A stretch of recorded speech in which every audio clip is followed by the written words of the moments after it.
그래도 국회의원 정도 되고 그러면은 사회지도청인데 이 정도 정신을 갖고 살아야 된다라는 게 좀 생각입니다. 근데 네, 위원장님 말씀에 175억씩이나 되는 재산을 갖고 있음에도 불구하고 그 어떤 뭐 장학금 받는 데 대해서 힘줘서 말씀하시니까 참 씁쓸하네요. 자, 다음 질문 넘어가겠습니다. 이소영 의원님 질의하시겠습니까? 네. 이종욱 의원님 질의해 주시기 바랍니다. 예. 후보자님 답변하는 과정에 그 대통령이 지명한 이유로 통합과 협치 이 말씀도 하셨고 그죠? 그 다음에 국가 재정의 레드팀 역할을 하겠다 이런 말씀도 주셨어요. 그래서 제가 건전 재정에 대해 생각이 바뀌었다 이렇게 하시는 분이 국가 재정의 레드팀 역할을 하겠다는 게 뭘까? 건전 재정 측면에서 지금 후보자가 장관이 된다고 할 수 있는 뭐 일이 있을까 이런 생각을 해봤습니다. 지금 여러 가지 벌써 후보자는 예전의 그런 건전 재정에 대한 본인의 입장을 많이 바뀌었죠. 국가 채무 비율 답변서 보니까 뭐 적정 채무 비율 없다고 했습니다. 그죠? 재정 준칙도 뭐 의견 수렴을 해봐야겠다 이런 말씀했고 전국민 재난지원금 포퓰리즘은 아니다. 소비 쿠폰 문제점은 다 해소됐고 효과가 있었다. 호텔 경제학 경제의 선순환을 잘 설명하는 예시다.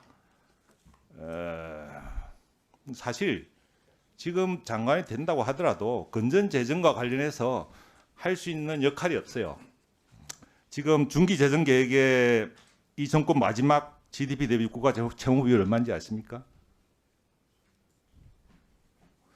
58%돼 있습니다. 매년 마이너스 4% 재정 적자를 한다고 천명을 했습니다.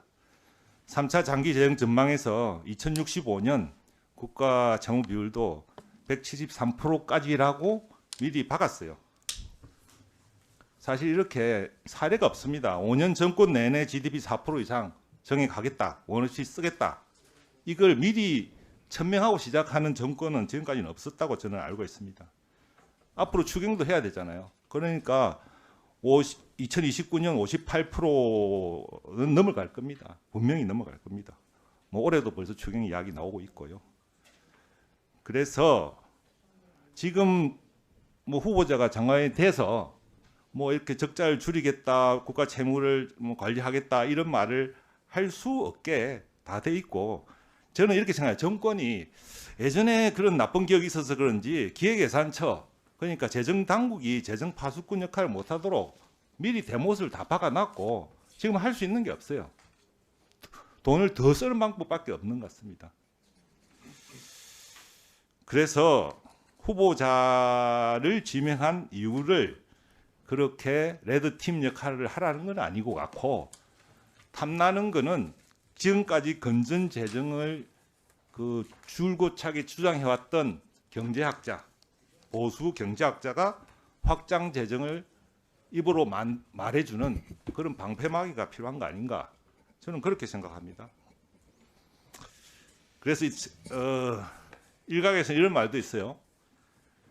확장 재정의 총대를 메고 비난을 받을 사람을 찾았는데 그걸 모르고 덜컥한 거 아닌가 이런 생각을 하고요. 지금 제가 한 말씀 드리고 싶은 거는 글쎄요. 이 확장 재정 지금 코드 맞추는 건 좋죠. 확장 재정은 이재명 정권을 지키는 거지만 재정 건전성을 지키는 건 대한민국을 지키는 겁니다. 예산처 장관 하시겠다는 분이 뭐 건전 재정은 그렇게 중요하지 않다. 지금은 적극 재정, 책임 재정이 더 중요하다. 이런 말을 할 수 있습니까? 그럼 누가 어느 부처 장관이 브레이크 역할을 합니까? 막 쓰자는데. 거기에 대해서 한 말씀 해보세요. 네, 의원님 지금 중기재정 계획을 말씀해 주셨는데 네. 제가 오랫동안 생각해왔고 주장해왔던 바는 재정은 경제 운영, 경제 상황, 그리고 뭐 통화정책, 물가 등등 여러 가지 경제 환율도 들어가겠죠.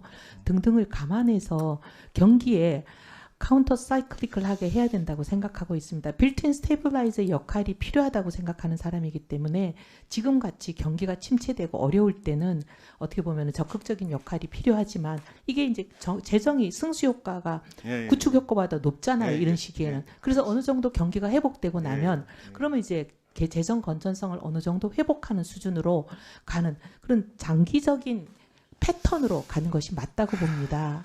예, 예. 그래서 뭐 모르겠습니다. 본인이 영혼을 팔고 가는 것까지는 좋아요. 기획예산처 직원들 보고 다 영혼을 팔라고 강요하지는 마십시오. 예? 저는 그렇게 생각합니다. 예전에 민주당 어떤 분이 기재부 나라냐 하면서 호통을 쳤죠. 기재부 보고 민주당에서요? 민주당에서 네. 기재부 나라. 그건 몰랐습니다. 일본 의 모습을 국민들이 원하는 거지. 그냥 확장 재정으로 펑펑 돈 쓰는 대로 그냥 따라가는 네? 확장 재정, 적극 재정을 옹호하고 추종하는 그런 장관이 있는 기재부 기획예산처를 보고 싶어하는 것은 아니라는 말씀을 네, 드리겠습니다. 의원님 분명히 말씀드릴 수 있는 것은 네. 지금은 적극적인 재정의 역할이 필요한 때는 어느 정도 적극적으로 하지만 예, 그런데요. 회복되고 나면 이거를 네. 건전 재정의 균형을 유지하는 것이 좋다고 보고 있습니다. 아니 그런데 그게 그렇게 회복될지 안 될지 모르잖아요. 그래서 정권은 대체 정권 내에서 5년짜리 그림을 그리지 않습니까? 이렇게 컵을 그리면서 지금처럼 막무가내로 4% 5% 쓰자는 그런 그림을 그릴 수가 없다니까요. 그걸 제가 말씀드린 겁니다. 네. 마치겠습니다. 네, 수고하셨습니다. 다음 김한규 의원님 질의해 주시기 바랍니다. 네, 후보자님. 그 아드님이 대학에 입학한 사회 기여자 전형에 국위 선양자 손자까지 포함시키는 게 적절한지에 대해서 고민해 보시진 않았나요, 당시에? 그때는 사실 그렇게 생각을 못했습니다. 여러 전형을 사실은 신청을 했거든요. 네. 그리고 이제 꼭 그 사회 기여자만 한 것도 아니고 여러 개를 했고, 근데 네. 입학을 뭘로 했는지는 사실 학교 통보 받기만 한 걸로 끝났지 잘 몰랐습니다. 근데 이번 청문회를 준비하면서 여러 지적을 받고 굉장히 국민 눈높이에 많이 알겠습니다. 부족했구나 생각하고 있습니다. 제 지역이 도농 복합 지역입니다. 딱 중간쯤에 동쪽으로 가면 농어촌 전형에 적용이 받았고요. 왼쪽은 안 되거든요. 그러니까 이제 학부모들이 이제 애들이 이제 중학교쯤에 올라갈 때 고민을 합니다. 저희 지역에서는 그쪽으로 가서 농어촌 전형의 혜택을 받을 것이냐. 부모가 되면 당연히 애들이 대학을 조금 더 좋은 곳으로 더 편하게 갈 수 있게 고민할 수 있다고 생각해요. 일반 국민들은. 그런데 우리가 공적인 일을 하는 사람들이라면 일반 사람들과는 다른 기준으로 고민했어야 되지 않나라는 생각이 들고 저 개인적으로는 그런 전형 자체가 적절한지 의문입니다. 그러니까 그거는 이제 후보자가 결정할 문제는 아니지만 그래서 지금은 없어졌다고 생각하는데요. 다만 그래도 한번 살펴보고 싶은 게 적절한지 여부하고 위헌인지는 좀 별개인 것 같아요. 그래서 오늘 제가 이 자리에 앉아서 주석서를 한번 찾아봤는데 헌법 주석서를 보면 이런 영전은 특권 계층의 발생을 예방하기 위한 거다. 그러니까 외국에 보면 영주나 기사자기 이런 것들을 대를 물려서 받는 것을 금지하는 거다라는 얘기를 하면서 그렇지만 훈장에 수반되는 연금이나 유족에 대한 보험까지 금지되는 건 아니라고 돼 있습니다. 뭐 예를 들어서 국가유공자법에 따르면 국가유공자 또 독립유공자 이런 자식들에게 현재도 국가기관 채용에 있어서 일정 비율 의무 채용을 하게 됩니다. 헌법재판소 결정도 있습니다. 과거에 가산점을 많이 줘서 그거 자체는 위헌인데 적절한 제도의 한목적서까지 부인되는 건 아니다라고 해서 현재는 가산점 대신에 공공기관은 일정 비율 채용을 우선 채용을 하게 됩니다. 그래서 연세대학교가 그런 결정을 한 건 적절한지는 별개로 하고 저는 위헌이라고 생각하진 않습니다. 근데 합헌이라고 할지언정 후보자가 자식을 그런 전형에 지원하게 하고 합격을 기대하는 게 적절했는지는 별개의 문제다라고 말씀을 드립니다. 그리고 오늘 여러분들이 이제 의혹들을 말씀하셨는데 아파트 청약 같은 문제 제가 질의했고 여러 의원님들이 질의하셨는데 위법이 아닐 수는 있습니다. 뭐 수사가 어떻게 진행될지 모르겠지만 그런데 의원님들이 위법인지를 확인하는 수사기관의 신분으로서 여쭤보는 건 아닙니다. 국민의 눈높이에서 아니면 저희 의원의 양심으로 봤을 때 부적절하다 또는 국민의 눈높이에 안 맞다라고 하면 질의를 할 수 있는 겁니다. 후보자께서 마치 수사기관에서 수사를 하고 위법이 아닐 것 같은데 그러면 문제가 없지 않냐라고 혹시 생각하신다면 그거는 잘못됐다라고 생각합니다. 네, 의원님 말씀에 공감합니다. 네. 그리고 이제 우리 대통령께서 후보자를 지명할 때 아마 이제 유능한 보수의 인물이 이번 정권에 와서 함께 하게 되면 국민들에게 통합의 어떤 메시지도 던지고 그리고 또 사회 전체로서도 긍정적인 효과를 주지 않을까라고 생각했는데요. 후보자께서 이제 장관직을 받게 되니까 보수 세력에서는 약간 뭔가 본인들을 버리고 간 전향한 것처럼 보시는 것 같아요. 그렇게 느끼실 수도 있다고 생각합니다. 과거의 생각 자체가 잘못됐다라는 발언을 할 경우 그렇게 인식하실 수도 있는데 문제는 그러다 보니까 민주당 출신 장관 후보자보다도 더 엄격하고 강한 이런 검증이 있게 되는 것 같은데요. 우려되는 건 과연 장관이 돼서 여야를 넘나들면서 일을 해야 되겠는데 과연 보수 정당에 계신 분들하고 같이 일할 수 있겠습니까? 어떠신가요? 네, 최선을 다해서 극복할 수 있는 문제라고 생각합니다. 그리고 일단 만약에 지금 이 자리가 아니고 국가의 일을 하게 되면 우리 보수당에 계시는 의원님들도 애국적인 분들이시라 나라를 더 우선하지 않을까 생각합니다. 지금은 나라가 아니고 저는 인사청문회를 준비하는 후보에 불과하기 때문에 한 개인으로 보시지만 만약에 일을 할 기회가 주어진다면 그때는 한 개인으로 보지 않으시고 나라의 일을 같이 하는 동료로 봐주실 걸로 저는 믿습니다. 네, 다음은 박대출 의원님 질의해 주시기 바랍니다. 네, 후보자. 저 인천 송도시와 광역도로 예타 말이죠. 그 관련해서 영동과 떨어져 있기 때문에 무관하다 이렇게 계속 그렇게 말씀하셨죠? 그죠? 그 영종도 공항이 아니고 영종 하늘도시. 영종도라고 했습니다. 네, 제가 영종도. 네. 예비 타당성 조사 보고서 13페이지 보면 말이죠. 조언을 광역화해야 사회적 편익을 과소 개상할 위험이 적다 해가지고 영종도를 분석 대상에 넣고 있어요. 거기에 그 보고서의 참고문은 2020 인천 드림 보고서 여기에는 반드시 근린공원을 만들어야 한다. 사업 개시 전에 용지의 선행 취득을 추진한다. 이런 내용이 들어 있습니다. 그리고 지금 그 토지는 근린공원이 되어 있고요. 의원님. 관련해서 이 해당된 정보에 관련한 그런 인식이 없었다라고 지금 부인하지 못하는 거예요. 이 내용은. 의원님. 자꾸 무슨 영종도 하늘도시니 뭐니 다르다고 얘기하는 게 아니라 조언을 광역화라는 거 아닙니까? 영종도면 영종도 A 땅, B 땅이 뭐가 그렇게 다르다고 자꾸 얘기를 하는 거예요. 자, 다음 셀프 입법에 대해서 질의하겠습니다. 셀프 입법 준비해 주세요, PPT. 자, 첫 번째, 이 후보자가 영종도 땅 팔기 전에요. 소득세법 일부 개정안을 법률안을 냅니다. 이 영종도 땅 보유하고 있던 그 시기입니다. 2005년 6월 7일. 양도소득세를 100분의 36에서 100분의 24로 낮추는 걸 하죠. 이 법안이 통과됐다라면 본인이 양도세 4억 8천 정도를 납부했을 것으로 지금 추정이 됩니다만은 이 지금 양도세도 지금 감소가 많이 됐겠죠, 그죠? 셀프 감세 입법입니다. 그 다음에요.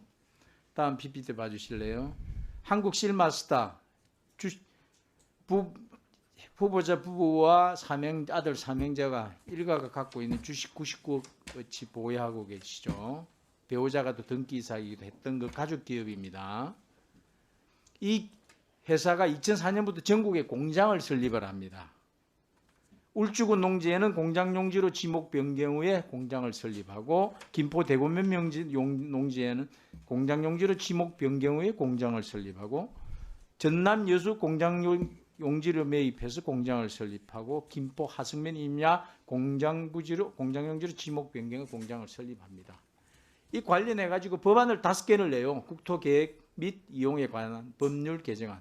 이것은 중소기업과 부품 소재 전문기업이 창업할 경우에는 이행보증금 예측 금액을 면제하는 내용입니다.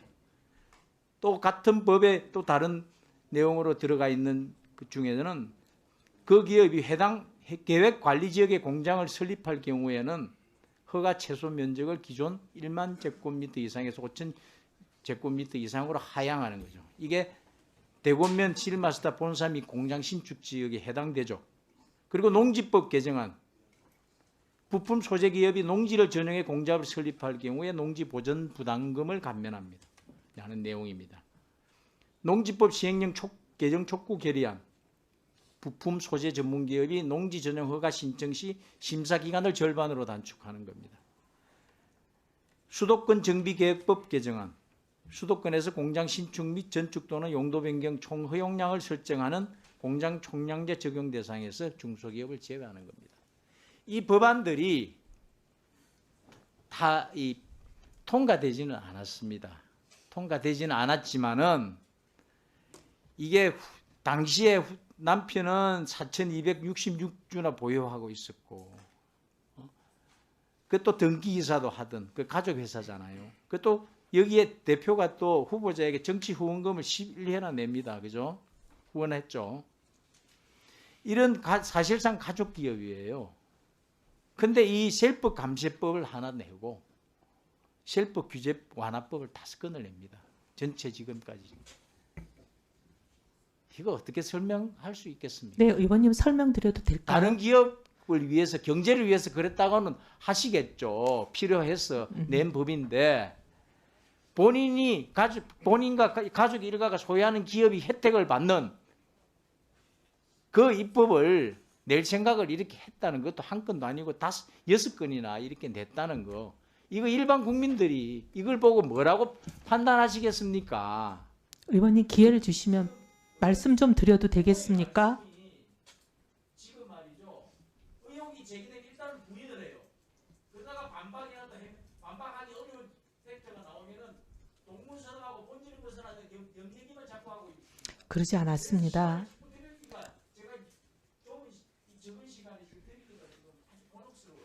네, 그럼 의원님 말씀 다 마치면 설명드리겠습니다. 짧게 말씀하시고 이 법안에 대해서 그냥 당당하다라고 말씀하실 건지 국민한테 자신 있게 말씀하실 수 있으신지 그런 말씀해 주세요. 일단 영종도 예타부터 말씀드리겠습니다. 의원님 자꾸 영종도 공항을 얘기하시는데 영종도 공항은 이미 그 땅을 배우자가 자기 삼촌으로 외삼촌으로부터 매입하기 10년 전에 이미 얘기하는 게 아니라 지금 후보가 영종도 A 땅, B 땅 얘기하는데 영종도는 다 영종도 포함되는 거예요. 인천공항의 그런 계획 개발을 하면 인천공항 개발하면서 그 영향이 어디까지 가는지 모르십니까? 그래서 강력화해야 된다고 얘기하지 않았습니까? 후보가 뭐라고 표현했나? 조언을 강력화해야 된다고. 아니 그러니까요, 의원님. 그러니까 해당되니 되니 안 되니 그게 무슨 중요한 얘기냐? 아니 의원님 그러니까요. 그거는 이미 10년 영종도고 B 땅도 영종도인 겁니다. 아니 그러니까요. 의원님 얘기를 좀 들어보십시오. 그 영종도 공항은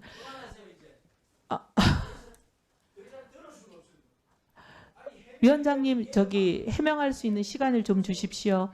그 영종도 공항 계획은요 이미 배우자가 본인의 외삼촌으로부터 이 땅을 매입하기 10년 전에 이미 다 발표가 돼 있고 세상 사람들 모르는 사람이 없었습니다. 내부 정보라는 것은 성립되지 않고요. 그리고 이 송도시와 고속도로의 예비 탕당성 조사 제가 용역 책임자로서 비시를 0.8을 냈습니다. 제가 만약에 이 영종도 땅에 영향을 미치고 싶은 생각이 있으면 비시를 0.8을 내겠습니까? 네, 공개된 내용이죠. 이미 영종도 고장은 개발이 시작됐던 상태입니다. 10년 전에 이미 확정됐던 건데 그렇게 말씀하시면 말이 성립이 안 되고요. 그 다음에 지금 예타 보고서 말고 법안 발의 말씀하셨는데 전국 공항이 계획대로 된 겁니까? 계획대로 원래는 말이죠.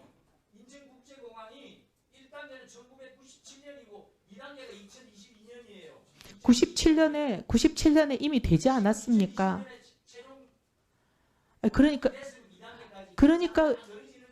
그러니까 의원님, 네. 그다음에 특혜 법안을 발의하셨다고 하는데 이거는 전국에 있는 경제 자유구역에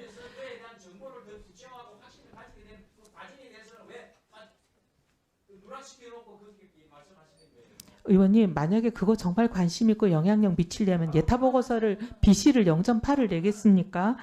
그리고 특혜 법안을 냈다고 하셨는데 그때 제가 당의 삼정조 위원장이었습니다. 당은 감세가 기존 기주였고요. 이거 당의 정책위 회의에서 결정된 법안을 이한구 그때 당시 정책위 의장이 발의하시는데 저희는 공동 발의로 참여한 것이고요. 그리고 전국의 경제자유구역이 수없이 많습니다. 그다음에 아까 KSM에 대해서 특혜 주는 법안을 발의했다고 말씀하셨는데 의원님, 국민들이 듣고 판단하시기에 의원님 좀 기회를 주십시오. 의원님 판단 말고 국민들이 판단하시기를 기대하고 있습니다. 후보가 특혜 법안을 5개를 발의했다 그러시는데요. 이건 그때 당시에 바로 직전에 난 중소기업 실태 조사를 가지고 저희가 정책조정위에서 그 결과를 법안으로 내자고 의결이 된 사항이었습니다. 그리고 저는 당시 정책조정위원장이었기 때문에 제가 이것을 대표 발의한 5가지 세트 법안입니다. 근데 이것은 경제민주화 관련한 법안이었습니다. 대기업이나 중견기업에 비해서 소기업이 워낙 규모가 작은 기업들이 너무 열악한 상황이라는 거. 그러면 이 법안이 문제가 있으면 부총리를 하셨던 위원장을 해서 그 법안을 대표 발의한다 그러면 나는 이 땅이 있기 때문에 안 되고 다른 사람 명의로 발의하세요 이렇게 해야 되는 거예요. 그게 맞죠? 저기 박지한 부총리 그리고 최경환 부총리 우리 당의 대표였던 항우여 대표 어떻게 대표 발의를 합니까? 혜택 못 받았지 않습니까? 그리고 이게 이 땅에만 혜택이 옵니까? 그리고 말씀하신 농지 매입은 이 법안이 발의되기 전인 2004년 3년에 다 끝난 일이었습니다. 자, 정리하시고요. 다음은 국민의힘 윤영석 의원님 질의해 주시기 바랍니다. 오늘 이 인사청문회를 왜 하는지 참 정말 모르겠어요.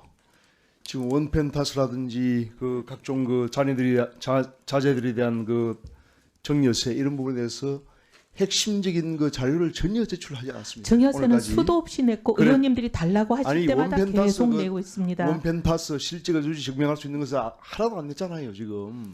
하나도 안 낸 게 아니라 많이 냈습니다. 교통카드, 의원님이 인정하지 않으시는 것뿐이지요. 건강보험 이용 내역 응? 건강보험 오늘 내역은 하루만 지금 넘기면 된다는 그런 자세로 지금 아닙니다. 하고 내겠다고 있잖아요. 말씀드렸고 자, 아까 간사님이 새로운- 말씀하셨습니다. 또 새로운 탈세 지금 사실이 밝혀졌어요. 의원님 말씀을 그렇게 단정적으로 자, 하시면 안 됩니다. 이혜원 후보자 지금 175억의 자산을 가지신 분이 후보자 배우자의 지금 연봉이 1억 5천이 넘는 상태인데, 그 지금 2021년도, 2022년도, 2023년도, 2024년도 그 소득 공제, 인적 공제에 본인 세 아들 다 그 소득이 있습니다. 그런데 왜 인적 공제에 다 넣었어요, 그거를?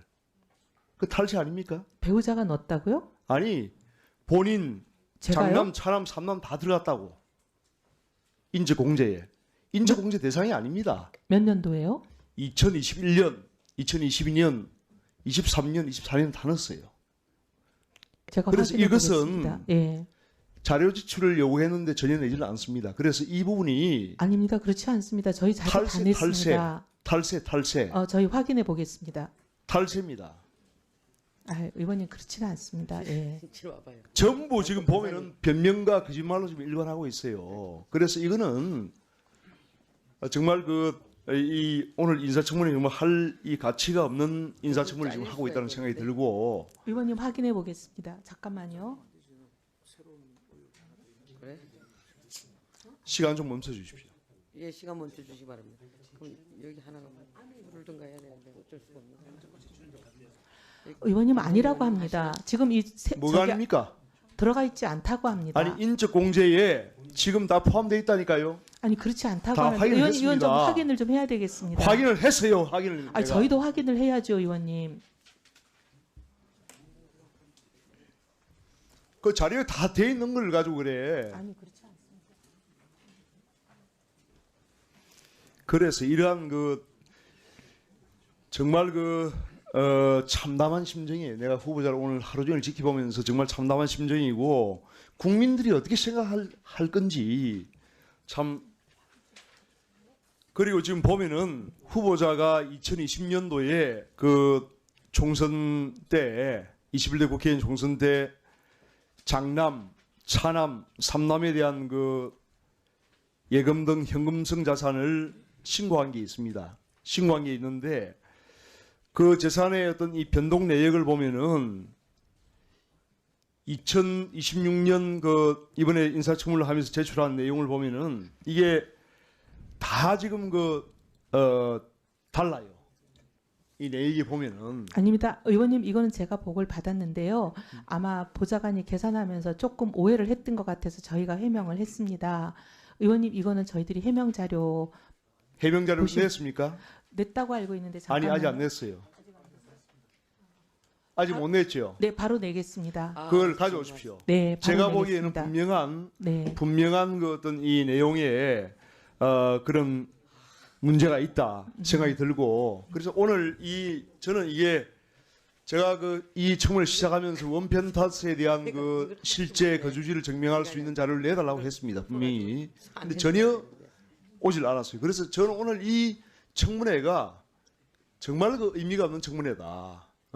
그래서 지금 남아 있는 것은 후보자가 국민 앞에 사죄하고 사퇴를 하는 밖에 없다. 저는 이렇게 생각합니다. 의원님 말씀하신 그 부분, 예, 부분 저희 바로 자료 드리겠습니다. 네. 아니 그 기획예산처 공무원들 정말 왜 그러십니까? 후보자는 자료를 준 걸로 알고 있고 자료는 안 오고 정말 오늘 청문회를 통해서 기획예산처 공무원들 다른 공무원들은 뭐 다 열심히 일하고 있는 공무원들도 많이 있는데 아니 왜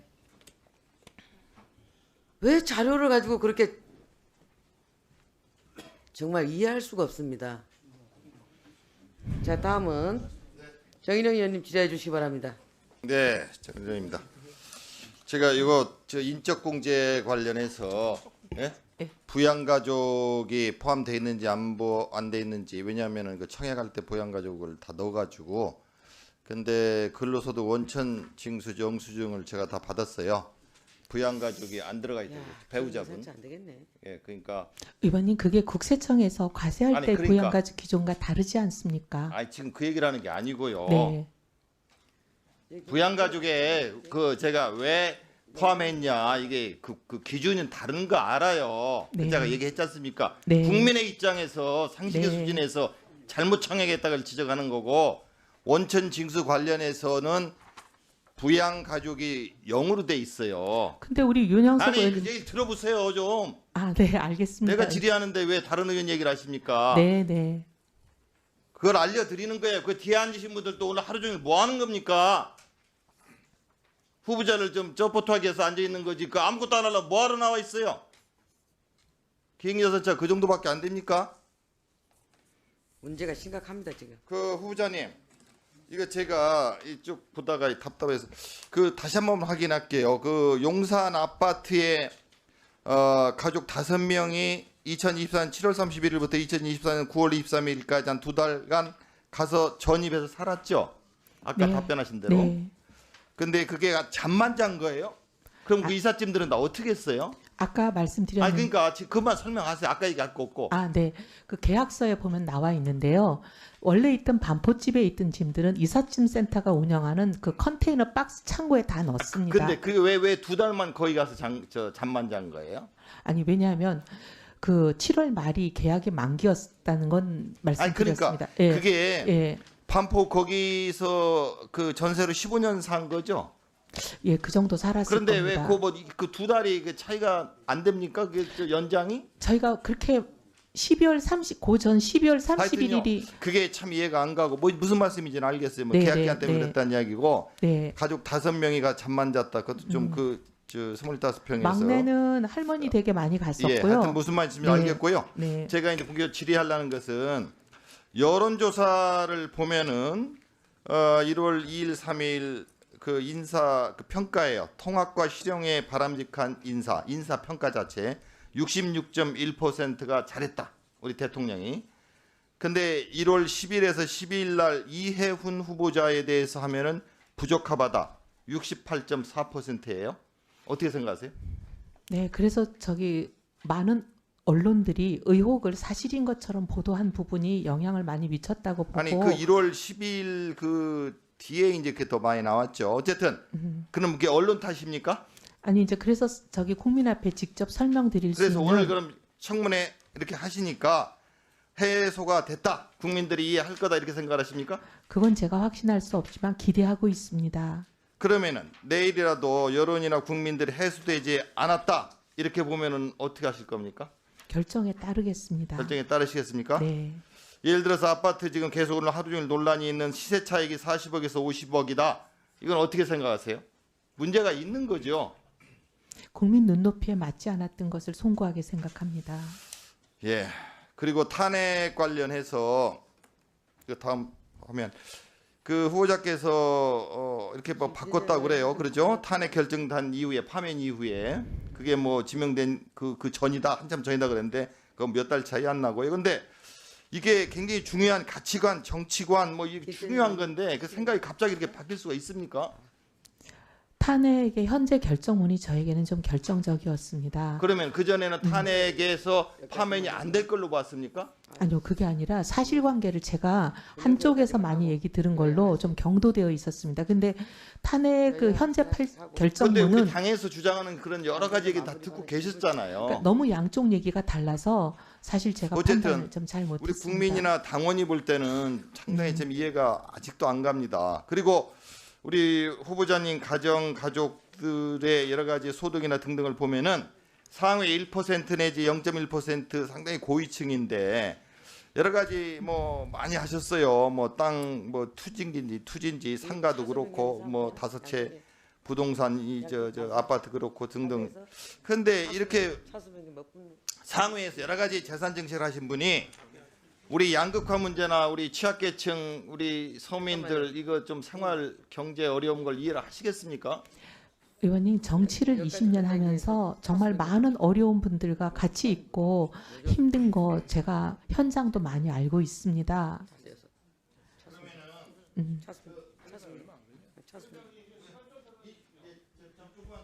예, 1분 드리겠습니다. 감사합니다. 그 확장 재정 문제인데 여러 의원님들이 질의하셨는데 완전히 철학이 달라요. 제가 볼 때는 탄핵도 그렇고 이 문제도 후보님이 평생 공부하고 평생 살아온 철학입니다. 탄핵도 그렇게 금방 찬성 반대하다가 찬성이 쉽지 않은 거예요. 확장 재정도 마찬가지예요. 경제 박사시죠? 저도 경제하겠지만 이게 금방 안 바뀌는 겁니다. 근데 지금 이제 확장 재정을 찬성하시는 거잖아요. 지금은 필요한 때라고 봅니다. 지금은 필요하다. 네. 아까 문재인 정부가 뭐 잘못했다고 그랬죠? 그때는 너무 통화도 팽창돼 있었고 근데 코로나 때 그게 확장 재정이 그러면 지금보다 그때가 더 어렵지 않았나요? 지금이 더 어렵졌습니까? 어렵습니까? 거시경제 변수는 그때는 그렇게 어렵지는 않았습니다. 거시경제 변수가요? 네. 그거 좀 이상하네요. 어쨌든 그럼 뭐 지금은 추경이 필요하다고 보시는 겁니까? 아니요, 지금은 일단 본 예산부터 충실하게 집행하는 것이 더 우선돼야 될 문제라고 봅니다. 이 시기에는 정부가 계속 개입하는 게 맞다고 보시는 거예요? 개입이라기보다도 지원과 집중이라고 생각합니다. 네, 수고하셨습니다. 철학이라는 게 그렇게 금방금방 탄핵 문제든 이 재정 문제든 저는 그렇게 바뀌기 쉽지 않은 걸로 알고 있습니다. 자기의 아이덴티티고 정체성이거든요. 그 어떻게 이렇게 하루아침에 바뀔 수가 있어요? 후보자님이 좀 두고두고 설명을 좀 하십시오. 하루아침에 바뀐 게 아니라 의원님, 이 재정에 대한 문제는 거의 한 2년에 걸쳐서 변했습니다. 예. 단 따져봅시다. 이상입니다. 예, 다음은 더불어민주당 김태년 의원님 질의해 주시기 바랍니다. 수고 많으십니다. 2년에 걸쳐서 사서히 변하셨나요? 아니 잊지 마시고 네. 그러니까 그 재정관 후보자의 재정관에 대해서 아까 질문을 했어요. 윤석열 정부의 이른바 재정정책, 조세정책들을 평가하면서 대한민국 경제에 그 정책이 악영향을 미쳤다라고 판단해서 그때부터 바뀌었다라고 말씀을 하셨는데, 그럼 이제 지명되기 전이라는 것을 강조하기 위해서 그 말씀을 하신 거란 말이죠. 생각이 바뀐 게. 생각이 바뀔 수도 있죠. 박홍근 의원님, 존경하는 박홍근 의원님 질의 때는, 윤석열 정부 때는 여러 가지 지표들이 좋아서 감세 정책이나 조세 정책을 옳다고 생각을 했다. 근데 지금은 여러 가지 경제 여건들이 회색 코뿔소 이런 상황들이기 때문에, 대전환 이런 상황들이기 때문에 확장 재정이 필요하다라고 말씀을 하신 거죠. 그래서 여러 의원들이 말씀하시는데, 그래서 이게 어떤 게 진짜일까 이 의구심은 계속 드는 거예요. 이거 가지고 크게 시비 붙으려고 하는 건 아닙니다. 아까 소비 쿠폰과 관련한 질문을 했어요. 그랬더니 전 국민한테 다 지원하는 것을 반대했고 선별적으로 지원하는 것은 찬성했다, 이런 취지로 말씀을 하셨습니까? 맞습니까? 네. 그런데 2020년 코로나 때 전 국민 재난지원금 반대하셨어요. 그러니까 네, 선별이냐 아니냐를 반대한 게 아니고 아예 재난지원금 정책 자체를 포퓰리즘, 돈 준다고 해결되지 않는다라고 말씀하셨어요. 네, 의원님, 저는 그렇게 일률적으로 주는 거에 대해서는 좀 걱정을 하고 있는 상황. 아니, 그러니까 네. 네. 이게 선별 지원을 반대하신 게 아니라니까요. 아예 이런 소비 쿠폰 정책 자체를 반대를 하신 거라고요. 그것도 코로나 때. 그때는 소비 쿠폰이 아니고 의원님 재난지원금이었죠. 네. 소비 쿠폰이나 재난지원금이나. 예, 그래서 일률적으로 나가는 현금 지원이잖아요. 예, 현금 지원을 반대했습니다. 그렇잖아요. 네. 근데 무슨 선별적으로 하는 것은 찬성했고 전 국민한테 일률적으로 주는 것은 반대했다, 그런 취지로 말씀하셨기 때문에 네, 그랬습니다. 정확하지 않다라는 말씀을 드리는 거고요. 오늘 청문회를 천하람 의원님 우리 가셔버렸네. 천하람 의원님 같이 좀 들었으면 좋겠는데, 청문회를 하다가 지금 다른 정책질이 여러 가지가 있었는데 이게 좀 궁금해졌어요. 비망록. 네. 지금 천하람 의원이 공개한 이 비망록 직접 쓰지 않았다, 절대로 쓰지 않았다, 이 말씀이신 거잖아요. 제가 썼을 리가 없습니다. 그렇죠? 네. 아니 진짜 썼다면 심각한 문제예요. 내용이 내가 좀 잠깐 봤더니 이게 10년치인데 날짜도 다 있어요. 근데 내용 자체가 아주 심각해요. 사실이라면. 네, 사실일 수가 없습니다, 의원님. 그런데 그러면 아까 답변을 하실 때 후보자의 일정이 다 공개되어 있으니까 네. 보좌관들이 일정은 다 알 수 있죠. 알 다 수도 알죠. 있죠. 예. 알 수도 있죠. 근데 이게 만나서 나눈 대화는 알 수 없잖아요. 네. 보좌관들이 네. 다 그 자리에 배석하는 건 아니니까. 네. 아까 보좌진 누가 쓴 것처럼 말씀을 하셔서 내가 네, 딱히 대충 짐작 가는 예, 사람은 있습니다. 예. 여기 10년치예요. 이 10년치를 그러니까 지금 후보자님은 본인의 일정에 맞추어서 누군가가 소설처럼 썼다, 지금 이 취지잖아요. 그죠? 네. 10년 동안 그러면 이걸 매일 썼을까요? 아니면 어느 순간에 어떤 악감정이 생겨가지고, 꼭 악감정은 아닌 것 같아요. 어느 순간에 그냥 후보자의 자서전을 그냥 대신 쓴다, 이렇게 해서 썼을까요? 어떤 것 같습니까? 이게 10년치예요. 2000 몇 년이죠? 2008년부터 2017년까지. 의원님, 제 생각에는요, 그 사무실에 일정도 공유되고, 그리고 제가 누구랑 무슨 얘기를 하는지가 많이 공유되는 경우가 있습니다. 물론 다 공유되지는 않지만, 그래서 그 일부에다가 본인이 전혀 그러니까 이걸 상상이나 이렇게 짐작을 버무릴 것 같습니다. 근데 이걸 써야 될 이유, 필요, 이런 게 있을까요? 어떻게 짐작이 가시는 바가 있습니까? 네, 가는 네, 방. 네, 그러니까 해를 네. 그래서 제가 누구인지를 짐작하고 있습니다. 한꺼번에 쓰지는 않았을 겁니다. 예, 왜냐하면 제 일정표를 비서가 가지고 있고, 예. 예, 저는 그렇다고 봅니다. 음.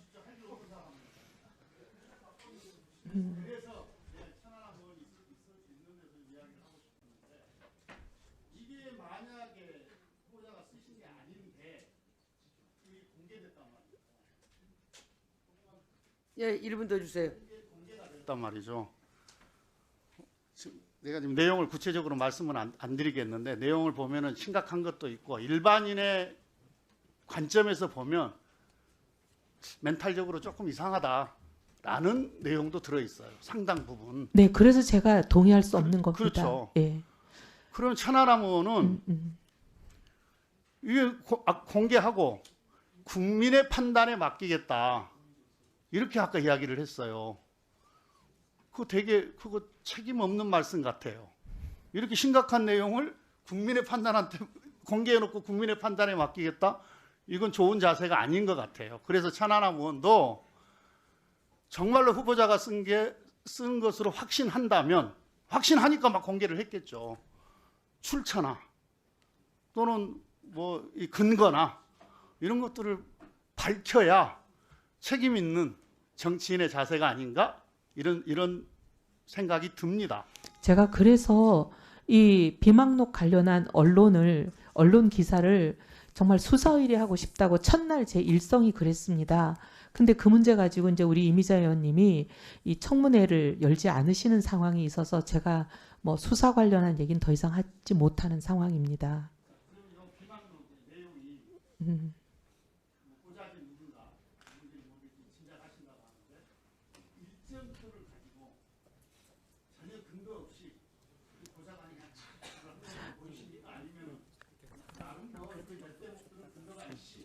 몇 대목들은 근거가 있을 겁니다.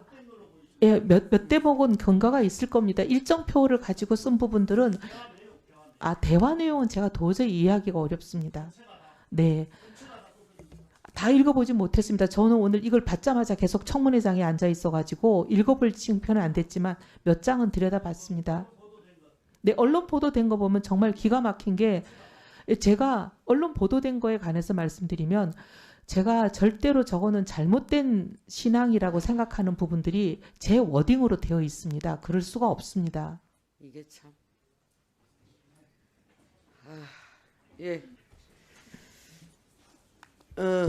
아직 질의하실 의원님들께서 남아 계셔서 차수 변경을 하기로 양당 간사간에 합의를 하였습니다. 차수 변경을 하기 전에 인사청문회를 내일 1월 24일까지 실시하기 위해서 인사청문회 계획서 변경의 건을 의결하겠습니다. 의사일정 제5항 국무위원 후보자 기획예산처 장관 이해운 인사청문회 실시 계획서 변경의 건을 상정합니다.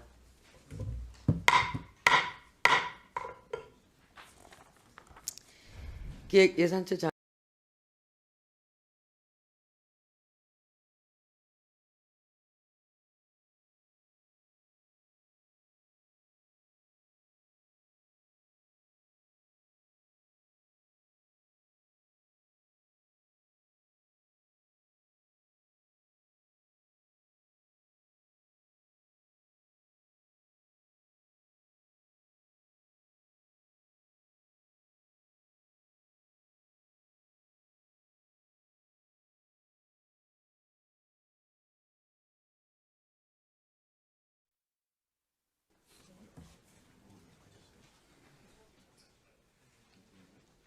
천하람 의원님 오셨죠?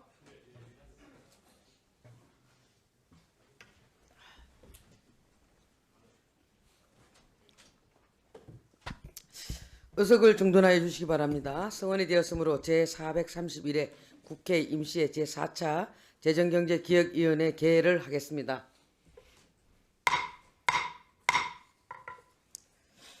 의사일정 제1항 국무위원 후보자 기획예산처 장관 이해운 인사청문 요청안 의사일정 제2항 국무위원 후보자 기획예산처 장관 이해운 인사청문회를 일괄하여 상정합니다.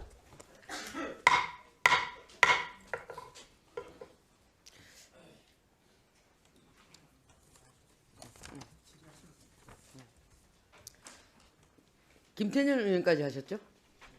예. 예. 천하람 의원님? 예. 신상 발언이죠? 예, 신상 발언. 예, 신상 발언 합니다. 예, 방금 전에 존경하는 김태년 의원님께서 이 비망록에 왜 한 분이 오시면 한 분이 없고 한 분이 오시면 한 분이 없습니까? 예, 저도 하필 전화 통화하러 간 사이에 또 이렇게 말씀 주셨는데 우선 뭐 후보자는 뭐 그렇게 주장하시는데 저는 제 나름대로 이 비망록이 후보자 본인에 의해서 작성됐다라는 점에 대해서 확신하고요. 그 확신할 만한 상당한 근거도 가지고 있습니다.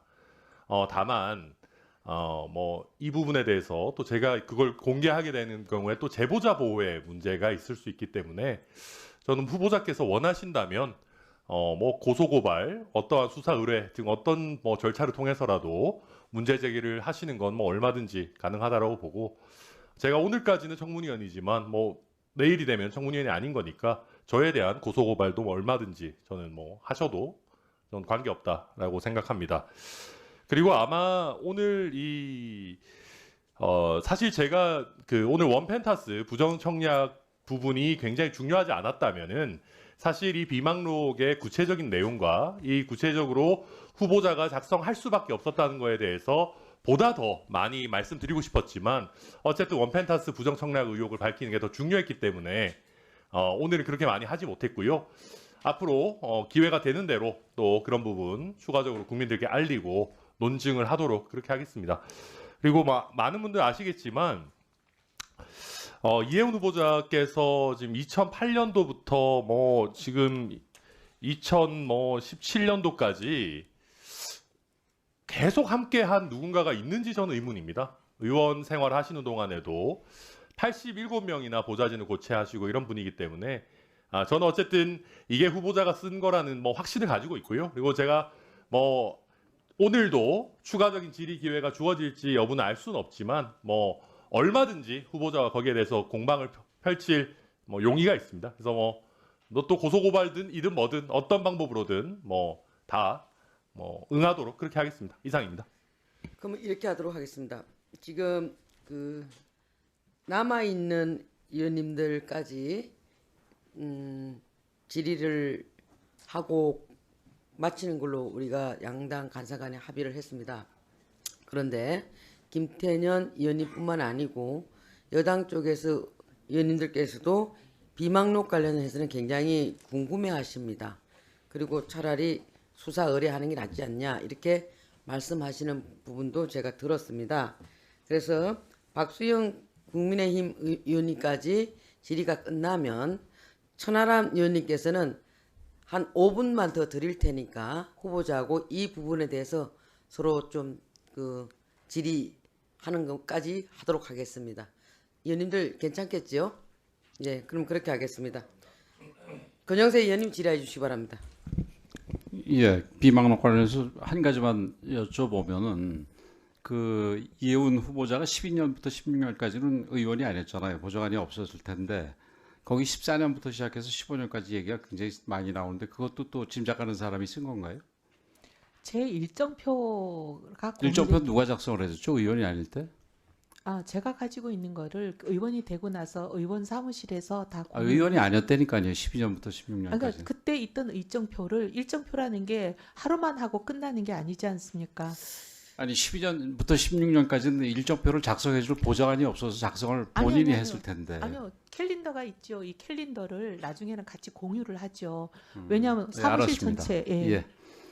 그 앞서 캘린더 앱을 제가 공유한다는 얘기한 뜻입니다. 그 공항에서 그 아들의 휴대폰 찾기 했다라는 부분, 그게 언론에 보니까 그런 일이 없다고 이렇게 그 기사가 나왔던데 그런 일이 없는 걸로 얘기를 하셨습니까? 아니면 기억이 안 나는 걸로 얘기하셨습니까? 아니면 혹시 생각을 바꿔서 그런 일이 있었다 이렇게 얘기하시겠습니까? 아닙니다. 저는 그런 일이 기억나지 않습니다. 제가 기억하는 한은 없습니다. 알겠습니다. 네. 보좌진 중에 김건훈이라고 있었죠? 네. 예, 잘 아시죠? 네. 예.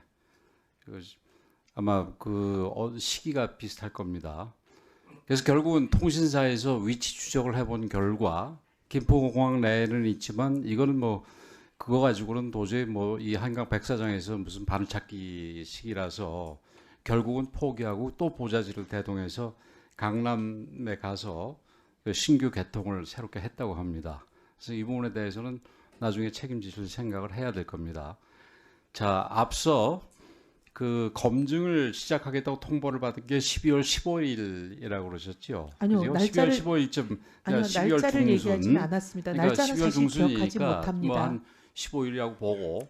근데 아까 내가 지명 일자가 잠깐 생각이 안 났었는데 28일 날 지명이 됐으니까 약 한 2주 시간이 있네요. 아니요, 그거보다는 훨씬 더 전이었을 2주, 겁니다. 뭐한 2, 3주. 근데 결국 한 2, 3주 되는 기간 동안에 검증을 했다는 건데 이게 서류 작성하고 관련서로 떼고 그러는데도 일주일이 넘습니다. 그러면은 실제 검증은 일주일, 길어야 2주일 했다는 얘기인데 그럼 뭐 결국 검증 안 했다는 얘기랑 똑같지요. 그러다 보니까 오늘 같은 아주 처참한 청문회가 이루어지는데 이거는 이 정부에서 앞으로는 이런 일 다시는 없어야 될 거라고 생각을 합니다.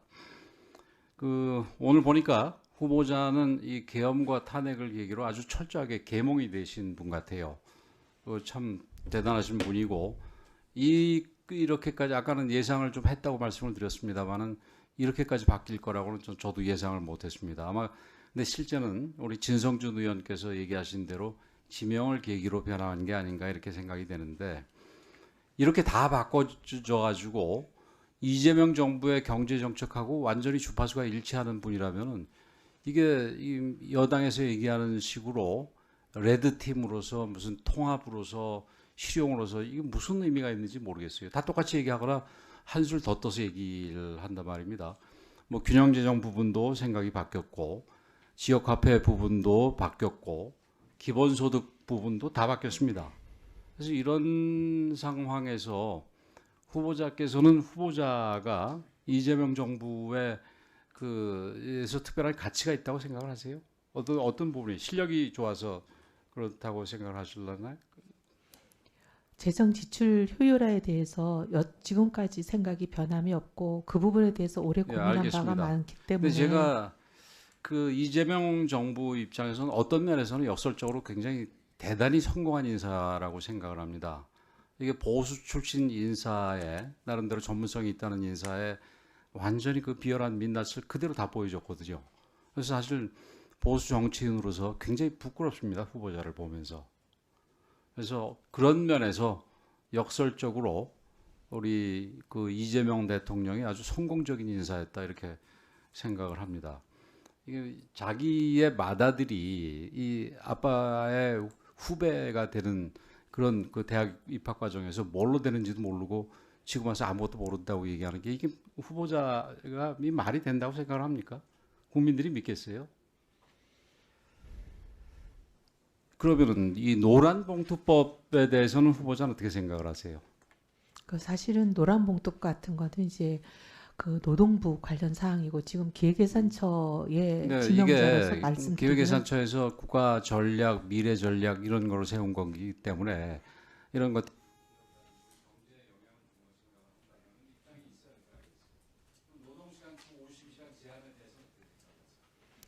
그 관련 부처하고 협의를 잘 하겠습니다.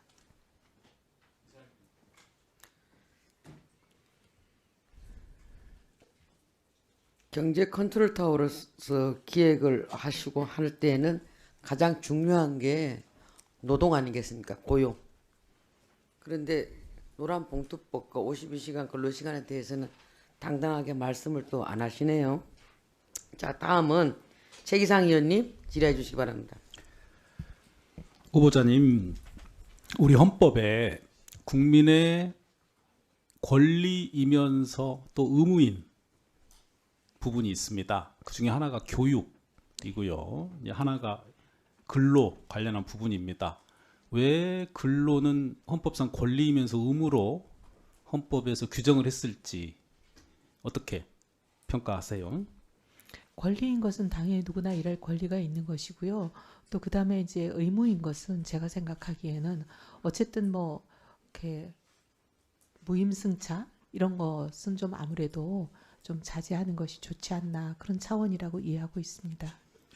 AI 등 기술 혁신으로 네. 기계가 인간의 대신해서 일하는 시대가 되고 있습니다. 네. 그럼 자연스럽게 일자리 숫자가 줄어들 거라고 예상을 하고 네. 또 한편에서는 인간이 고된 노동에서 해방되는 네. 좋은 시간이 되고 있는데요.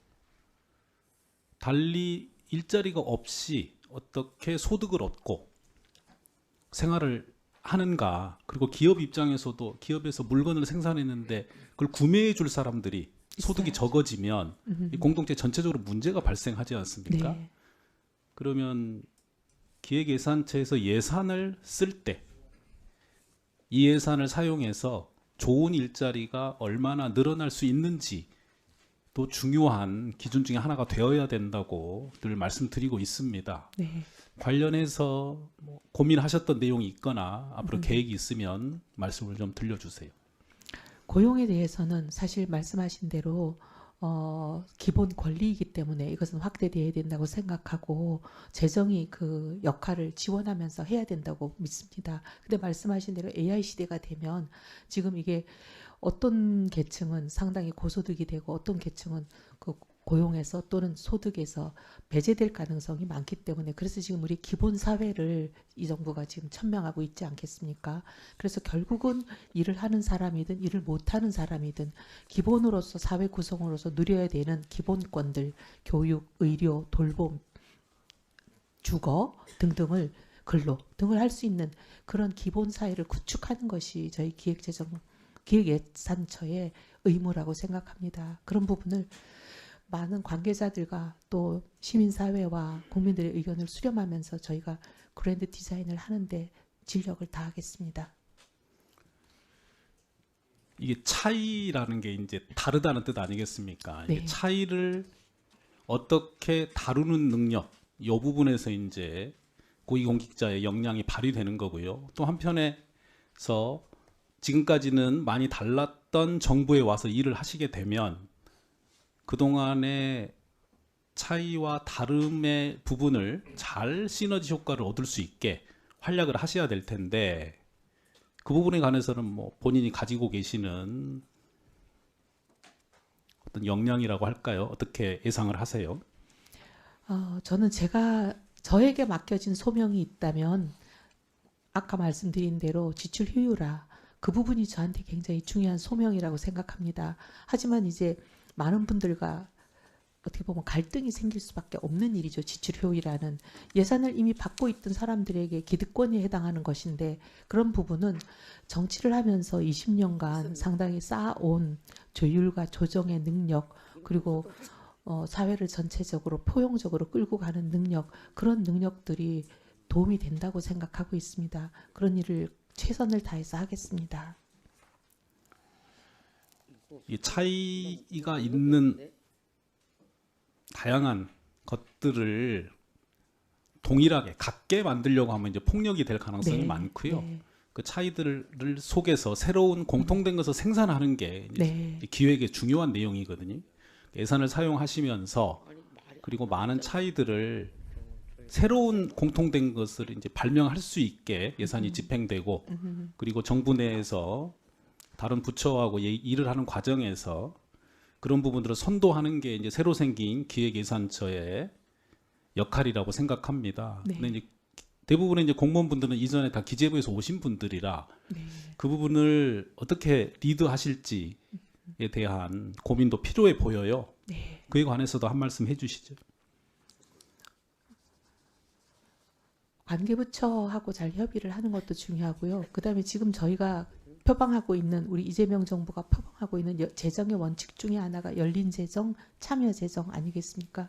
그래서 많은 국민들 계층별로 지역별로 또 다양한 사람들을 녹여내서 네 그리고 많은 전문가 회의 이런 것들을 회의체를 만들고 의견을 예상의 편성과 집행과 그다음에 평가 그리고 결산까지 이르는 모든 과정에 데이터도 공개하고 왜냐하면 참여를 하려면 뭘 알아야 되는데 지금까지는 데이터가 많이 막혀 있고 투명한 재정이 아니지 않았습니까? 그래서 이걸 재정 정보를 확대하고 통계도 생산해서 알려드리고 재정 교육도 하고 네. 네, 시간 더 주셔서 위원장님 감사합니다. 끝으로 이제 후보자께서도 혹시 공직에 임용이 되시면은 이제 거의 마지막 공직일 수도 있잖아요. 네, 마지막 지금부터 일하시는 거는 실은 전 인생을 걸고 일하신다고 생각합니다. 네. 그동안의 과오나 또 잘하신 것들을 다 최대한 일 잘하는 쪽으로 네. 이제 발전시켜서 일을 하셔야 될 텐데요.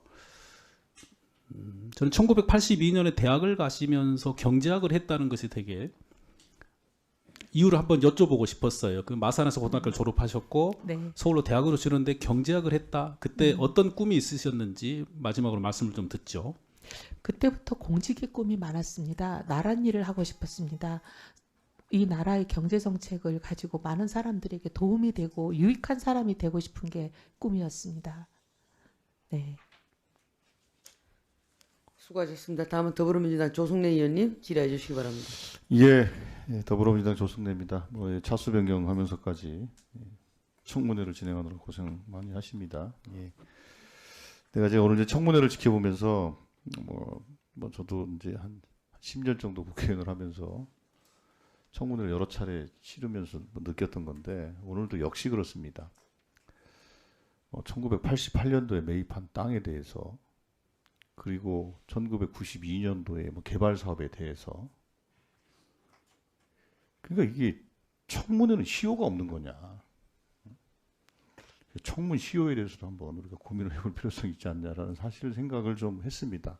40년 전 일을 가지고 막 공방을 벌인다는 것이 사실 별로 의미가 없어 보이는데 그런 걸 가지고 공방을 하는 거 보면서 사실은 조금 안타까운 점이 좀 있었다는 말씀을 좀 드리겠고, 그래서 늘상 우리는 이제 제도 개선을 해야 된다고 얘기를 했음에도 불구하고 인사청문회 제도에 대해서 개선하지 못하고 있는 이 현실도 사실 또 좀 안타깝기도 합니다.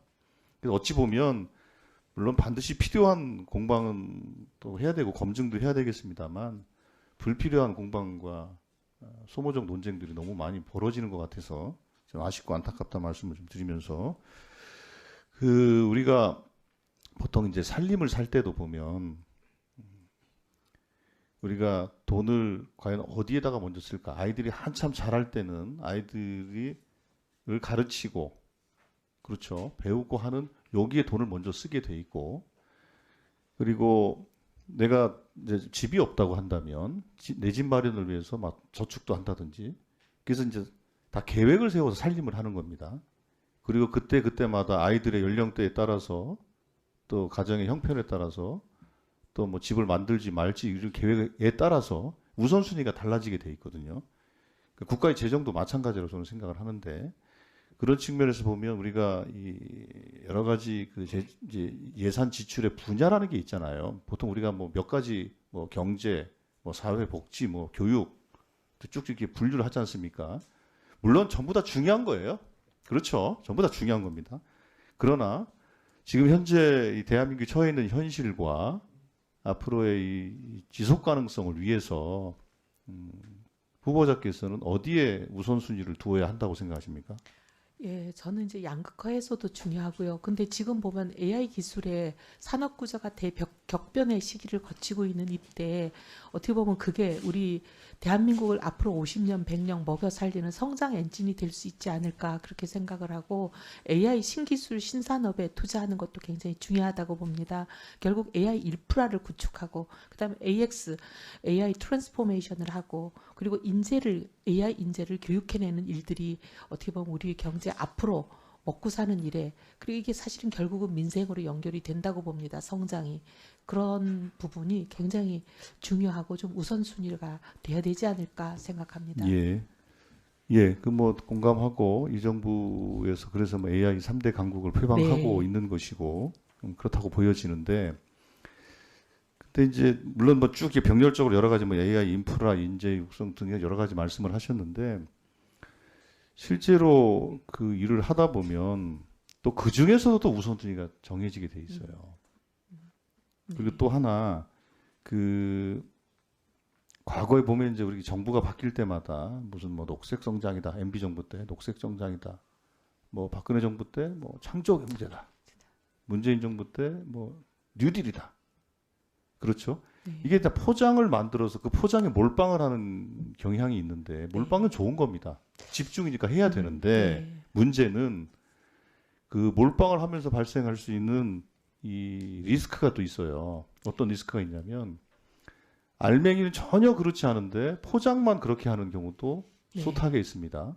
예. 솔직히 그래서 제가 보기에는 이번에 우리 이제 이재명 정부의 경우에도 AI를 중심으로 해서 모든 경제 사회 구조를 재편할 수밖에 없는 구조이기 때문에 거기에 당연히 집중해야 하는데, 그러나 그 과정에서 발생하는 이 소모와 낭비, 누수 뭐 이런 것들도 상당히 경계를 해야 되거든요. 네. 그러니까 소위 말해서 눈먼 돈이죠. 네. 그러니까 눈먼 돈을 참 양산하는 구조가 좀 걱정되는 측면도 좀 있습니다. 네.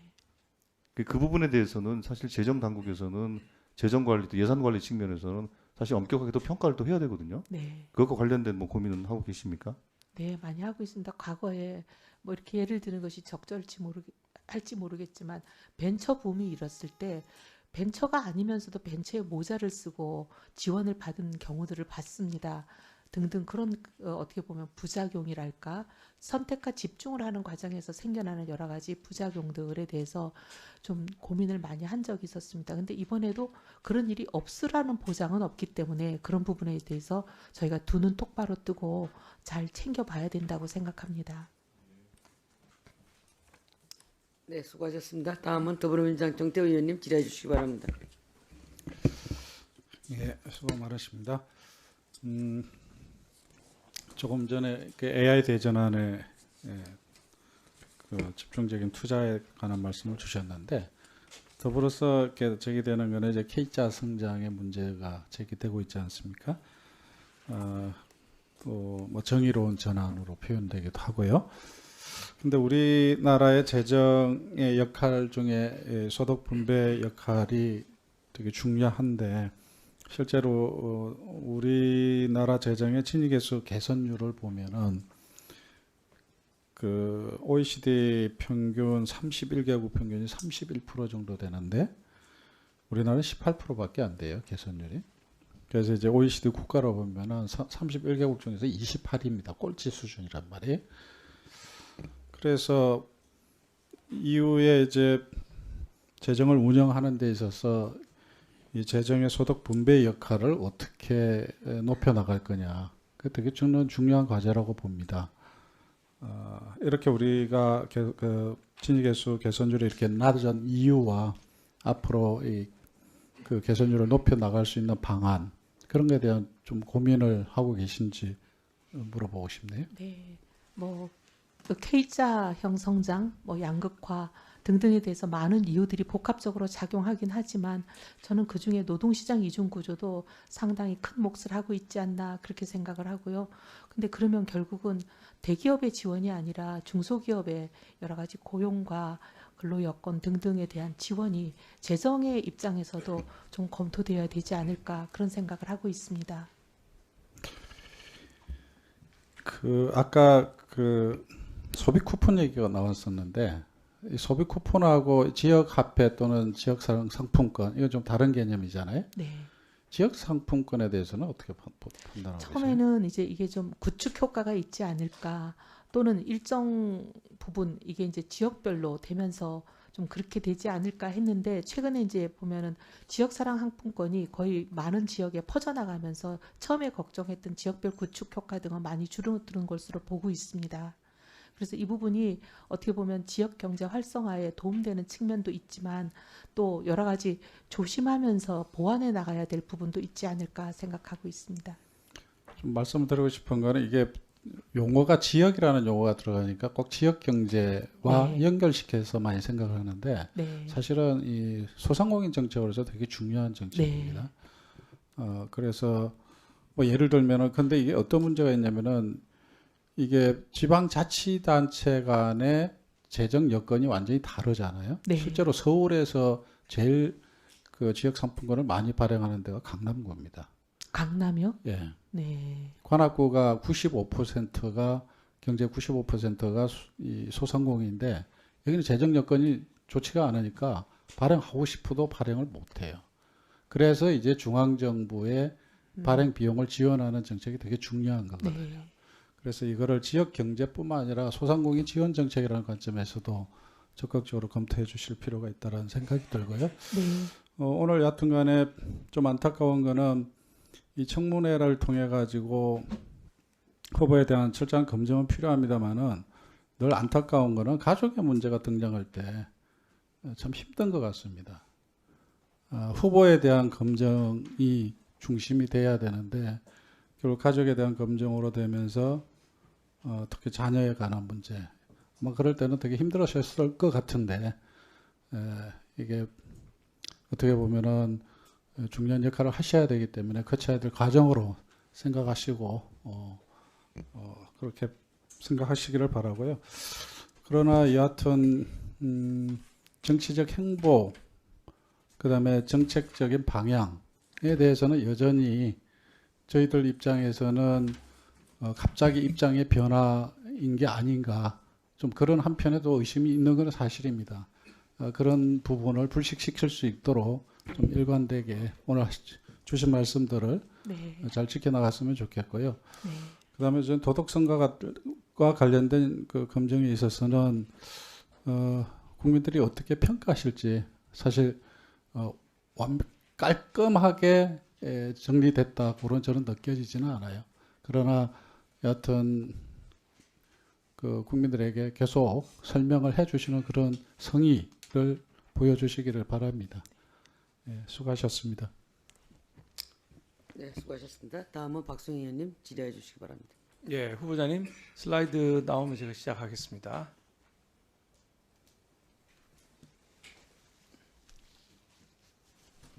슬라이드 띄워주세요. 네, 새 아들 조기 유학 그 슬라이드인데 처음 슬라이드가요. 이거 아마 아까 보신 겁니다. 아까 삼남 나이 틀려서 죄송하고요. 다시 수정을 해놨습니다. 보신 건데 이 뭐 재산이 175억이나 되시니까 조기 유학을 보낼 수도 있고 배우자께서 또 세바티칼 가셨으니까 같이 갈 수도 있다고 생각합니다. 다만 그거에 장관을 하시려는 분이 그 법을 어기면 안 된다 이렇게 보여지거든요. 분명히 법을 어긴 부분이 있는데 정해 시간 중에 좀 법 확인하셨습니까? 네. 다른 일수들이 많이 터져서 지금 확인하지 못했습니다. 그래요. 그럼 오늘은 못 하시겠네. 법을 확인하시면 제가 사과라도 받으려고 했는데 안 된다고 하시니까 다음 슬라이드 한번 보겠습니다. 세 아들 중에서 차남에 대해서 제가 좀 의혹이 있습니다. 차남이 일본 유학을 간 기간이 2013년 4월부터 2018년 9월까지 맞죠? 네, 그 중간에 아마 2학년 때 군대를 간 것 같은데 군 복무 기간이 2014년 3월 27일부터 2016년 3월 26일까지 서초동 점프 문화센터에서 공익 요원으로 복무하셨죠? 예. 네. 근데 후보자 제출한 유학 시기의 해외 송금 내역을 보면 차남이 군 복무한 기간인 2014년에도 이 엔화를 일본으로 보내요. 근데 군 복무하고 있는 기간, 아까 군 복무 기간 보셨지 않습니까? 14년부터 16년까지는 군 복무 기간인데 그 왜 군 복무 기간인 자녀에게까지 엔화를 또 보냅니까? 아이는 한국에 있는데. 사실 제가 이거는 모르고 있었습니다. 근데 남편이 보내기는 하는데 아마 그 금액이 일정 부분 학교 다닐 때 이게 쌓여 있다가 또 학비로 가고 그러기 때문에 그러지 않았나. 아마 엔화 환율 같은 걸 보면서 그때 좀 쌀 때 하지 않았나. 쌀 때 한번 바꿔가지고 우리나라 외환 통장에 넣어놨다가 애가 있을 때 보내야지. 애도 없는데 돈을 일본으로 보냅니까? 이게 이해가 안 가는데 네. 그래서 제가 서초 점프 문화센터를 제대로 복무는 했나 싶어서 자료 요구를 했는데 뭐 서초 점프 문화센터는 조그만한 데라서 복무 기록 같은 게 없다. 이렇게 답변을 주셨어요. 의원님. 이게 좀 이해가 안 갑니다. 예. 아닙니다. 차남은 굉장히 열심히 복무했고요. 실은 원래 국제학부를 갔습니다. 와세다 대학에. 그런데 이 점프문화센터에서 아이들을 돌보다가 인생이 바뀌어서 지금은 지역아동센터에서 아이를 돌보는 걸로 인생을 좋습니다. 바꾼 그건 사람입니다. 이 질문하고는 상관없는 내용이고요. 네. 하여간 일본에 아이도 없는데 봉포했습니다. 달러를 보낸 엔화를 보낸 게 의심스러운데 이 부분에 대한 설명을 한번 좀 나중에라도 해주시길 바라고요. 이건 반드시 들려드리겠습니다. 예, 그다음에 이 장차남 이게 다 국민 눈높이에 너무 맞지 않아요. 장차남 유학 간 시기에 처음 유학 갈 때 장남은 2억 2,800만이 재산이었는데 유학 마치고 돌아오니까 19억 6천만 원이 된 거예요. 이거 유학하는 사람이 어떻게 돈 관리합니까? 엄마 찬스입니까? 아빠 찬스입니까? 아니 이게 시모가 그러니까 조모죠. 그럼 조모 찬스입니까? 아이들이 조모가 아이들에게 비상장 회사의 주식을 증여해서 그런 걸로 알고 있습니다. 주식뿐만 아니라 상가 증여도 있고 뭐 이게 뭐 복잡해요. 상가는 증여 아닙니다. 상가는 뭐 상가 매입한 겁니다. 매매 형태를 밟았지만 사실상의 증여 아닙니까? 뭐 아닙니다. 조모하고 돈을- 하더라고 무슨 뭐 아니요, 돈을 매매를 이렇게 합니까? 저는 저 증여세 절세하기 위한 거라고 봅니다. 아니, 절대 차남도 그렇지 마찬가지예요. 차남도 5,300만 원인데 나중에 1억 9천만 원이 됐고요. 유학 중에 재산 늘어나고 이런 게 사실 국민 눈높이에 맞지는 않죠. 그 다음 슬라이드 한번 볼게요.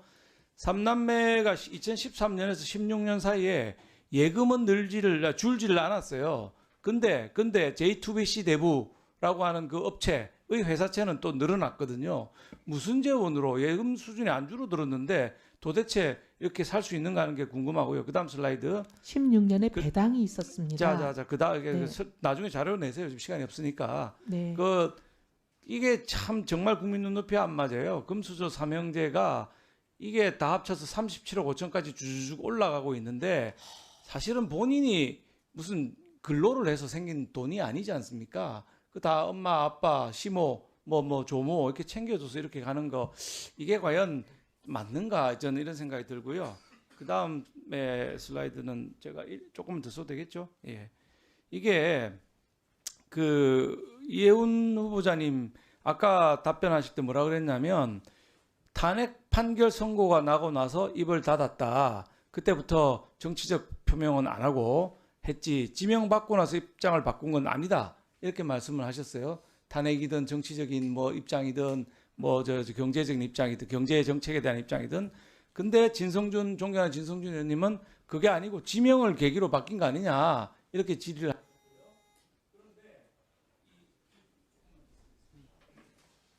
근데 이게 국회 양평군 공무원 분향소를 우리가 10월 13일에 설치를 했어요. 이게 뭐 때문에 설치했느냐? 잘 아시잖아요. 특검이 무리한 수사를 했다. 이 문제가 있다. 그래서 공무원이 죽었다. 이래서 이제 설치를 했는데 바로 그 다음 날 오셔가지고 조문을 하고 이렇게 이름을 쓰셨어요. 앞에 말씀하신 탄핵은 2025년 4월 4일. 이건 2025년 10월 14일. 그럼 아까 진성준 의원님하고 저 설전을 주고받은 그 내용이 전부터 위증인 거 아닙니까? 하여튼 뭐 여러 가지 문제가 많은데 제 시간이 다 됐으니까 네. 나중에 서면 답변해 주시고요. 마지막으로 한 슬라이드만 보겠습니다. 자, 아까 답변 중에 후보자님 국민 뜻에 따르는 게 좋다. 제일 중요하다 하셨는데 최근 여론조사입니다. 갤럽에서는 47%가 부적합하고 16%가 적합하다. 그다음에 좋은 CNI에서는 68%가 부적합하다고 나왔습니다. 여론조사 보시고 스스로 결단하시는 게 임명권자에도 예의를 갖추는 것일 것입니다. 네, 수고하셨습니다. 다음은 천하람 의원님 질의해 주시기 바랍니다. 예, 후보자님 그리고 저희 선배 동료 의원 여러분, 저희 2017년 9월 3일자 비망록 한번 보겠습니다. 33페이지입니다. 이게 세 번째 문단인데요. 이게 아까 존경하는 정태호 의원님께서도 말씀 주셨지만 가족들의 프라이버시와 관련된 내용이기 때문에 보시는 국민들 좀 답답하시더라도 제가 읽지는 않겠습니다. 후보자님 혹시 보고 계십니까? 아니요, 안 보입니다. 이 화면에 안 떴습니다. 화면이 아니고요. 요 제가 드린 요거 33페이지 봐주시면 됩니다. 네.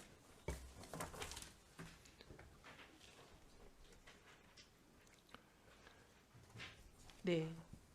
한번 내용 보시고요. 이게 첫 사인, 두 번째 사인, 세 번째 사인 되어 있는 부분 사실과 다른 부분이 있는지 한번 봐주시겠습니까? 네? 사실과 다른 부분이 있나요? 이 첫 번째 사인, 두 번째 사인, 세 번째 사인 부분에.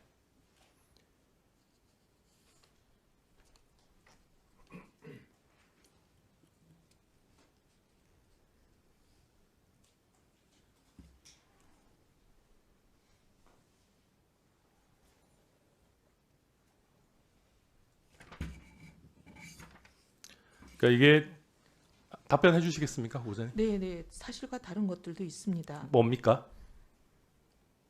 하나님이 무슨 뭐 경고를 주셨다. 그다음에 뭐 아니요. 그 첫 사인, 두 번째 사인, 세 번째 사인 부분. 사인 중에 네네. 네, 사인 중에 이게 날짜가 17년 9월 3일.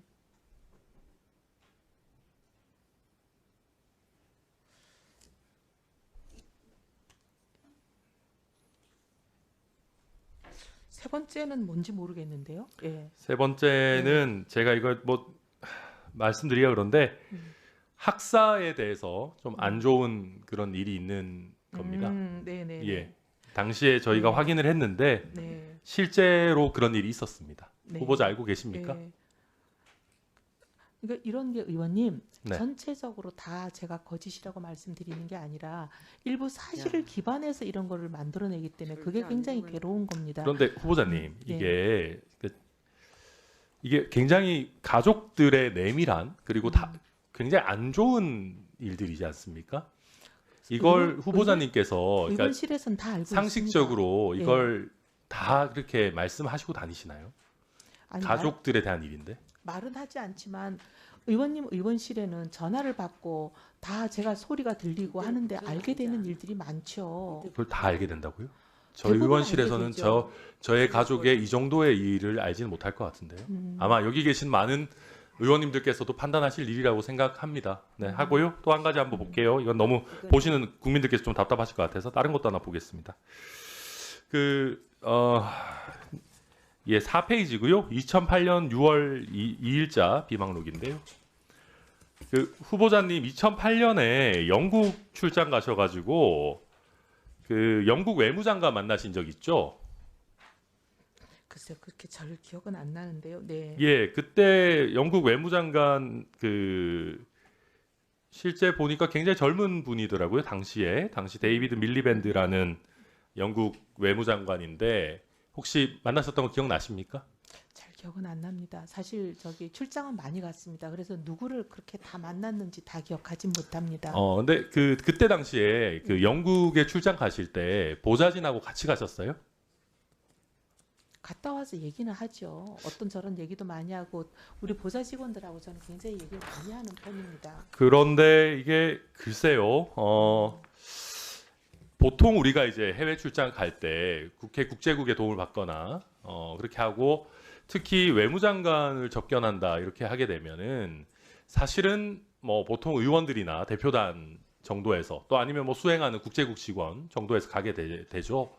근데 이렇게 굉장히 구체적인 뭐 이게 영국에서 괜히 불쾌할까 봐 이걸 보진 않겠지만 읽진 않겠습니다. 그런데 이런 것뿐만 아니라 사실 지금 이 비망록 전체에 후보자 본인이 아니라면 가질 수 없는 굉장히 생생한 인상과 감정들이 녹아들어 있습니다. 그래서 제가 이거를 전체적으로 그래서 오늘 우리 동료 청문위원님들께 좀 보시라고 한 이유도 그런 것이거든요. 그리고 지금 이게 굉장히 장기간 후보자의 관점에서 굉장히 많은 후보자 본인이 아니라면 쓸 수 없는 내용들이 굉장히 많이 포함되어 있습니다. 그래서 아까 후보자께서도 이게 약간 말씀을 처음이랑 좀 달라지신 게 일부는 내가 쓴 것 아니요, 제가 쓴 것이 있을 수가 아니고 아니요, 의원님 그건 오해시고 제가 처음부터 뭐라고 말씀을 드렸냐면 네. 어디서부터 어디까지는 본인이 뭐 예를 들면 직접 쓰셨든 뭐 저는 전부 다 후보자께서 직접 쓰신 거 저는 확신하고 알고 있는데요. 후보자께서 그렇게 주장하시니까 그럼 뭔가 내용을 좀 구분해 주십시오. 뭐는 뭐 어떻고. 근데 지금 그런 거 없이 전체적으로 이걸 뭐 고민하시겠다 이러니까 참 머리 지금 이 자리에서 이걸 다 밝히기엔 시간이 좀 부족한 것 같아요. 의원님 일정이나 이런 기본적인 팩트 몇 가지에 본인이 여러 가지를 더해서 쓴 거라고 제가 처음부터 그렇게 생각한다고 말씀드렸고요. 말을 바꾼 적은 없습니다. 그러니까 일정이나 이런 거 제가 가지고 있는 그 캘린더 앱을 나중에 국회의원이 되고 나서 우리 사무실이 다 공유했습니다. 캘린더 앱 공유하는 거 아시죠? 어떻게 하는지. 그래서 다 공유하면 사실 사무실에 있는 친구들은 저 10년 전 일정도 다 볼 수 있습니다. 10년을 좀 어떻게 내고 있어? 예.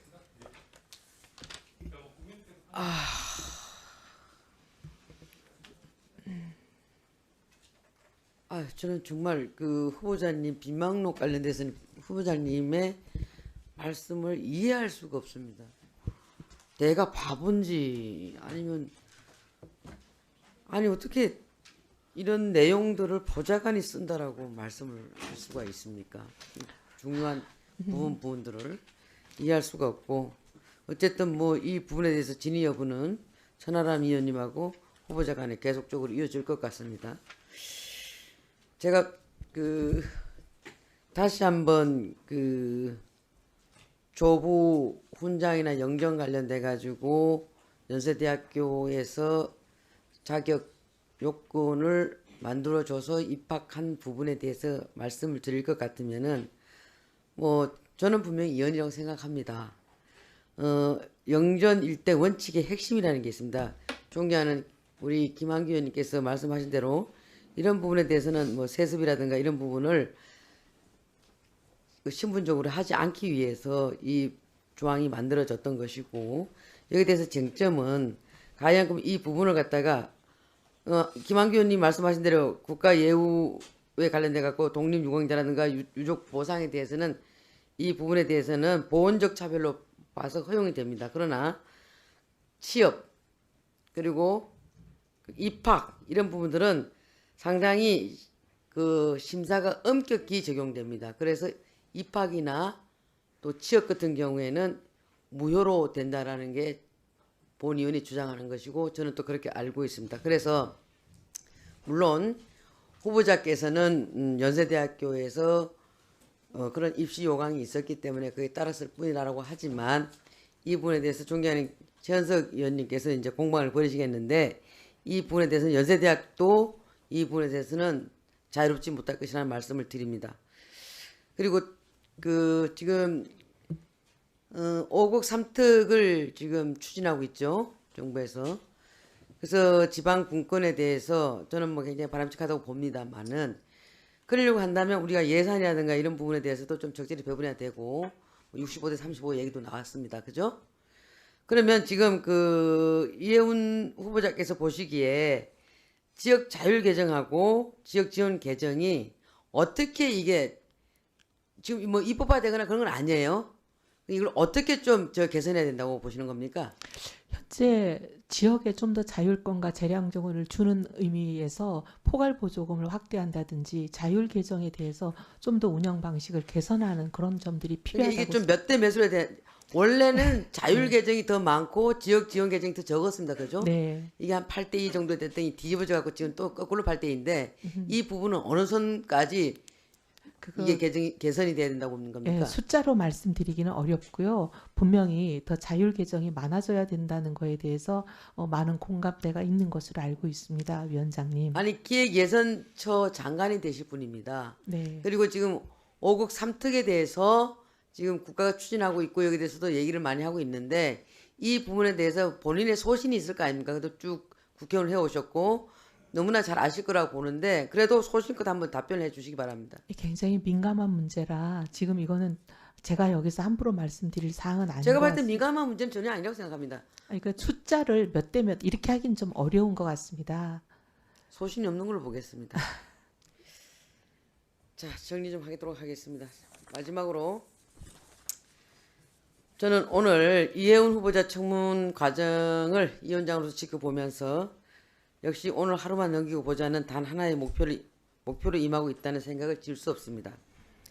후보자의 각종 의혹에 대한 해명은 건전한 국민의 상식과 눈높이는커녕 막장 드라마 소재로서도 부족함이 없을 내용으로 공직 후보자가 아니라 이해운이라는 사람에 대한 깊은 회의감마저 듭니다. 오늘 이 청문회를 통해서 국민 통합을 운운하면서 이 후보자를 쓰겠다고 하신 이재명 대통령에게도 꼭 이 위원장으로서 전하고 싶은 얘기가 있습니다. 차라리 이해운 후보가 본인이 갖고 있던 소신과 그런 철학 가지고 저는 그럼에도 불구하고 이재명 대통령이 지명했기 때문에 이건 진정한 통합으로 받아들여서 나는 내가 갖고 있던 소신을 이재명 정부의 국무위원회 일원으로서 이 부분에 대해서 레드카드로 내가 쓰겠습니다라고 한다면 진정성이 있어 보이고 거기에 대해서 여당 의원님들의 질타는 조금 있을지언정 그래도 굉장히 아마 그에 대한 신뢰는 있었을 겁니다. 그런데 뭐 국가부채라든가 확장재정이라든가 기본소득 지역화폐 이런 부분에서 기존에 갖고 있던 소신을 다 버리고 하다못해 재정 건전성에 대해서도 제가 잘못 생각했습니다라고까지 얘기하니 이 부분을 어디서 어디까지 국민들이 바라봤을 때 신뢰를 할 수 있는지 그리고 이게 정말 진정한